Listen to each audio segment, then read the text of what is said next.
The book, The Coddling of the American Mind, sheds light on the issues we see on current college campuses.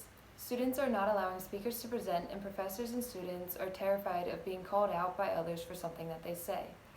The authors say this causes a culture of safetyism, and it is happening due to the absorption of the three great untruths into education and childhood. The three great untruths are what doesn't kill you makes you weaker, always trust your feelings, and life is a battle between good people and bad people. Today I have Eva Leverton here with me to answer some questions about the current situations on college campuses. So welcome, Eva. Hi, Audrey. So tell me, in the first half of your first semester freshman year, have you been afraid or intimidated to speak your mind in the event that you'd be called out? I think there have been a few instances where I was afraid to say something that I really wanted to say. And I feel like as an incoming freshman, that's like a reoccurring thing for me and my peers because, it's a new place. We're all trying to make new friends and fit into new friend groups. So I think it's easier just not to speak your mind because you want to fit in more with the new people that you're making friends with. So yeah.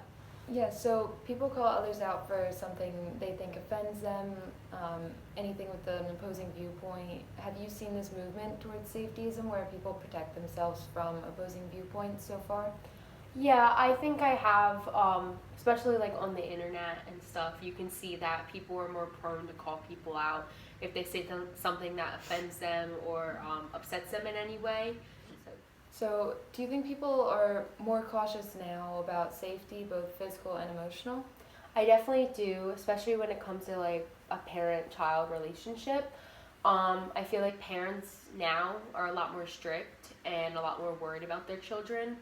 So they'll do things like not let them go out and do stuff by themselves. They'll track their like social medias and their location.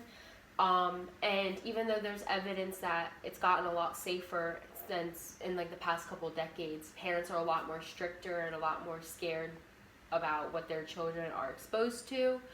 So, do you think this is really benefiting anyone, or is it just hurting the chances of the children as they're growing into adulthood? I don't think it is benefiting anyone. In my experience, you have to be exposed to those kinds of things early on, because if you aren't, you're not going to have a great social awareness. Yeah. So if you aren't exposed to like real world problems as a younger child, and you don't learn about like bad things that happen in the world, and you don't know, then when you're an adult and you go into college or whatever you do after high school, you aren't really sure what's going on. You're kind of naive towards it all. Yeah. And that could all overall hurt you because you're not sure what to look for and you're not sure of the danger that's really out there. But also I feel like you just don't have a great social awareness, and it could be hard to make like new friends, and it's hard to like have an open mind about certain things because you've never even learned about it. Yeah, definitely. Okay, so now going off of emotional safety, how have you seen the rates of anxiety and depression amongst your friends or all the other people you've met in college? And do you think more and more people are claiming they have anxiety and depression because people are talking about it more and the focus has switched to it?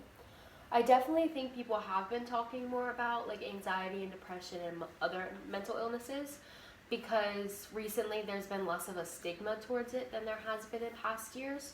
So I feel like a lot of people feel more comfortable talking about it, and not only talking about it, but going to therapy and going to see people that can help them for them. So I think that a lot of people do say that they have it because they aren't as afraid to say that they had it or they have it, and that they know there's other people that can help them because a lot of other people experience the same things. Yeah. So thank you so much, Eva. And so as you can see, college campuses are deeply affected by the issue of safetyism. Campuses are trying to protect and nurture their students from any potential threats, even if these threats would help them grow into proper functioning adults. This movement has led students to prevent any of these potential threats from reaching campus by calling others out, as Eva mentioned. And safetyism has also led to the rise in anxiety and depression in young adults because people are now more aware the effects that mental illnesses have on people and our society.